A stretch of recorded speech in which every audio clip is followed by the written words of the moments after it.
بڑے بڑے ولی اللہ اس لیے جہنم میں بھیج دیے جائیں گے کہ جب وقت کے ظالموں نے مظلوموں پر تشدد کیا، جب وقت کے ظالموں نے غریبوں کے اوپر تشدد کیا تو تم سجدے کرتے رہے، تم نے مظلوم کی مدد نہیں کی اس وقت۔ اللہ اکبر۔ ایک تاجر کے پیسے مار لیتا ہے ابو جہل، اور مکے کے لوگ اسے ڈراتے ہیں۔ امیہ اس کو کہتا ہے تیرے پیسے نہیں ملیں گے، ابو لہب کہتا ہے پیسے نہیں مل سکتے، امیہ کے ساتھی اس کو کہتے ہیں پیسے نہیں مل سکتے، عبداللہ بن جدعان کہتا ہے پیسے نہیں مل سکتے۔ وہ تاجر پریشان ہے، غمزدہ ہے، محمد الرسول اللہ کے پاس پہنچا۔ سونے رسول نے کہا نہیں، پہلے کھا پی، میرے پاس پیسے کیسے نہیں ملتے، تیرا حق میں محمد الرسول اللہ جا کے دلوا کر آؤں گا۔ پتہ یہ لگا کہ لوگوں کو ڈرانا سنت نہیں ہے، قوم کو بزدل بنانا سنت نہیں ہے۔ کوئی بیمار ہو جاتا ہے تو جا کے ہم اس کو ڈرانے لگتے ہیں کہ اچھا اس بیماری سے تو ہمارا فلاں رشتہ دار مر گیا تھا جی۔ اب یقین مانے مجھے ایک صاحب ملے، انہوں نے مجھے کہا کہ مجھے کینسر ہو گیا ہے، تو میں نے انہیں کہا آپ اللہ پہ یقین رکھ کے دوا کھائیں تو دنیا میں کوئی ایسی بیماری ہے جو ٹھیک نہیں ہو سکتی۔ تو کل میں ایک گاؤں میں تھا، جب مسجد کا سنگ بنیاد رکھ کے نکلا تو ملے، کہنے لگے میں الحمدللہ ٹھیک ہو گیا ہوں۔ حضور صلی اللہ علیہ وسلم نے حکم دیا نا صحابہ کو کہ لوگوں کو ڈراؤ نہیں، اور ان کی ہمت بندھاؤ۔ آپ تو لوگوں کو ڈرا رہے ہیں، کوئی بیمار ہو جاتا ہے اس کو ڈراتے ہیں، کسی کا کاروبار نہیں چلتا اس کو ڈراتے ہیں، کسی کی کسی سے بگڑ گئی اس کو ڈرا رہے ہیں۔ شریعت نے کہا کیوں ڈراتے کیوں ہو؟ اسلام نے کہا کہ اگر تم کسی کی تعریف نہیں کر سکتے تو برائی تو نہ کرو، فائدہ نہیں کر سکتے تو نقصان تو نہ کرو، ساتھ نہیں دے سکتے تو دھکے تو نہ مارو۔ بار بار حضور اکرم صلی اللہ علیہ وسلم نے حوصلہ افزائی کی، کن کی؟ جو کمزور تھے۔ کن کی حوصلہ افزائی کی؟ جن کے اوپر تشدد کیا گیا۔ تبھی تو رسول اللہ صلی اللہ علیہ وسلم نے فرمایا نا کہ ہم نے ایمان کے 3 درجے ہیں۔ فرمایا پہلا درجہ یہ ہے کہ بندہ برائی کو دیکھے تو اس کو ہاتھ سے روکے، دوسرا درجہ ہاتھ سے نہیں روک سکتا تو زبان سے برا کہے، اب تیسرا وہ کہ جی ہاتھ سے بھی نہیں روک سکتا، زبان سے بھی نہیں روک سکتا تو دل میں برا مانے کم از کم۔ اب جن کے دل میں بھی ایسے خیال نہیں آتا کہ فلاں کے ساتھ زیادتی ہو رہی ہے، وہ پھر بھی اپنے آپ کو مسلمان سمجھتے ہیں، وہ کس طرح مسلمان ہو سکتے ہیں؟ وہ کس طرح بیٹھ کے حضور اکرم صلی اللہ علیہ وسلم کے قرآن کو، حدیث کو بیان کر سکتے ہیں جن کے سامنے مظلوم پر تشدد ہو رہا ہو، اور اس کے بعد وہ کہتے ہو کہ اتنی دفعہ سبحان اللہ الحمدللہ پڑھو تمہاری دعائیں قبول ہو جائیں گی۔ اٹھائیں اللہ کا قرآن اور رسول اللہ صلی اللہ علیہ وسلم کی حدیث۔ بڑے بڑے ولی اللہ اس لیے جہنم میں بھیج دیے جائیں گے کہ جب وقت کے ظالموں نے مظلوموں پر تشدد کیا، جب وقت کے ظالموں نے غریبوں کے اوپر تشدد کیا تو تم سجدے کرتے رہے، تم نے مظلوم کی مدد نہیں کی اس وقت۔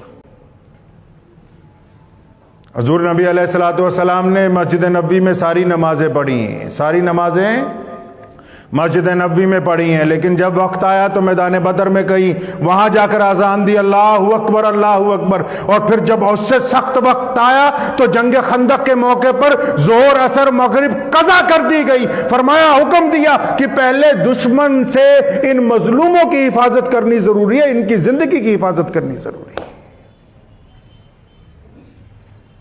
اسلام نے کہا ہے، یہ درس دیا ہے ہمیں۔ ہم عام معاشرے میں کیا کرتے ہیں؟ روز کوئی ہمیں سنگین بیمار مل جاتا ہے تو 10 آدمی اس کو دیکھ کے کہتے ہو فو تم تو بہت کمزور لگ رہے ہو بھائی۔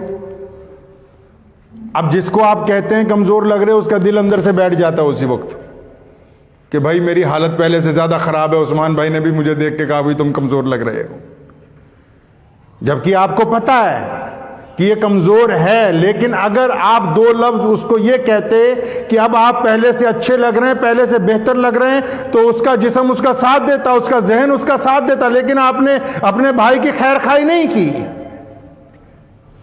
آپ کا پڑوسی پریشانی میں ہے، چاہے وہ کسی بھی مذہب کا ہے، آپ اس کے پاس یہ کہنے نہیں گئے کہ یہ دکھ درد ختم ہو جائے گا، ہم تمہارے ساتھ کھڑے ہیں، آپ الٹا اس کو یہ کہنے کے لیے جا رہے ہیں کہ فلاں آدمی اس مقدمے میں عمر قید کی سزا میں اب تک جیل میں بیٹھا ہوا ہے، تو اور گھبرا گیا کہ اچھا جی یہ تو معاملہ خراب ہو گیا۔ میں کوئی دین کا کام کرنے کے لیے نکلا, کسی نے سوچا کہ فلاں دینی تحریک چلاؤں, کہ فلاں NGO چلاؤں, تو 4 آدمی پہلے پہنچ گئے اس کے پاس, نہیں تم یہ کام کرو گے تمہاری بدنامی بڑی ہو جائے گی, لوگ کہیں گے کہ یہ تو بندہ ہی ٹھیک نہیں ہے, اس نے دھندا شروع کر لیا ہے. نظریات جو ہیں اگر نیکی کی طرف ہوں گے تبھی آپ لوگوں کو اچھائی کا درس دیں گے نا. جب آپ کا ہی نظریہ گندا ہے تو پورا خوبصورت جسم چھوڑ کے آپ کو صرف وہ زخم دکھائی دیتا ہے مکھی کی طرح جہاں پر خون نکل رہا ہے. یہ تو اب ہمیں طے کرنا ہے نا کہ ہمارا نظریہ کیسا ہے. پورے مکے کے لوگ سیدنا بلال رضی اللہ تعالیٰ عنہ کو برا سمجھتے ہیں, محمد رسول اللہ نے سیدنا بلال کو مؤذن رسول کا درجہ عطا فرمایا ہے. یاسر بن عمار کو پورا مکہ مارتا ہے, محمد رسول اللہ صلی اللہ علیہ وسلم نے ان کو اپنے گلے سے لگایا ہے. سیدنا اسامہ غلام کے بیٹے ہیں, لوگ کہتے ہیں کہ یہ غلام ابن غلام ہے, محمد رسول اللہ نے پہلے اسلامی لشکر کی سرداری ان کو عطا فرمائی ہے. یہ تو حضور اکرم صلی اللہ علیہ وسلم نے جو ہمیں نظریہ دیا, ہم اس نظریے کو چھوڑ رہے ہیں. ہم تو فتووں کے اوپر آ گئے. وہ بھی فتویٰ کس کے لیے چاہیے؟ اپنے بھائی کے لیے چاہیے, اپنے رشتہ دار کے لیے چاہیے, اپنے امام کے لیے چاہیے, اپنے صدر کے لیے چاہیے, اس کام کے لیے چاہیے کہ اس کی بے عزتی ہو جائے کسی طرح. جب نظریہ ہی غلط ہو جائے گا تو اقدامات اچھے نہیں ہوں. یہ اسلام کا نظریہ ہی تو ہے کہ آج فرانس جیسا ملک جو ہے وہ ہمارے خلاف اس لیے بول رہا ہے کیونکہ اسلام کا نظریہ پاک ہے اور اسلام تیزی سے آگے بڑھ رہا ہے. چائنا میں مسلمانوں پر تشدد اس لیے ہو رہا ہے کیونکہ مسلمانوں کا وہاں نظریہ پاک ہے, ان کے عقائد پاک ہیں, ان کی تبلیغ سے لوگ اسلام قبول کر رہے ہیں, اسی لیے حکومت کو تکلیف ہو رہی ہے نا. ہم اپنے نظریے کو ہی بدل رہے ہیں. ہمارا نظریہ تو ہونا چاہیے تھا کہ لوگوں کو ڈرانا نہیں ہے, لوگوں کو خوف زدہ نہیں کرنا ہے. یاد رکھیں اچھی طرح اس بات کو لکھ لیجئے, خاص کر جو نماز پڑھتے ہیں وہ.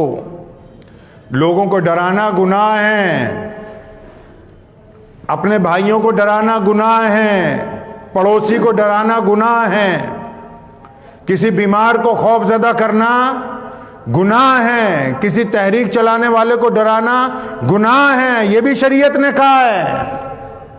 یہ نہیں ہو سکتا کہ آپ باہر کسی کو ڈرا کے آئے ہو, کسی کو خوف زدہ کر کے آئے ہو اور پھر آپ مسجد میں سجدہ کر کے کہیں کہ اللہ آپ کی دعائیں قبول کر لے. اللہ تعالیٰ کو وہ بندے پسند نہیں ہیں جو اللہ کے بندوں کو خوف زدہ کرتے ہوں. کسی کا کاروبار نہیں چل رہا, آپ اس کو حوصلہ دینے کی بجائے, 4 نیک مشورے دینے کی بجائے آپ اس کو خوف زدہ کر رہے ہیں.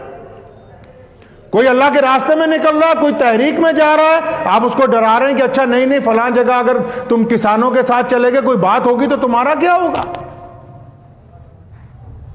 شریعت نے یہ باتیں طے کی ہیں, ان کتابوں کو اب کوئی کھولتا نہیں ہے. کیونکہ آج پہلے یہ دیکھا جاتا ہے کہ حکمران جو ہیں وقت کے وہ تو نہیں ہم سے ناراض ہو جائیں گے. مجھے امید ہے کہ آپ کو یہ ویڈیو پسند آئی ہوگی.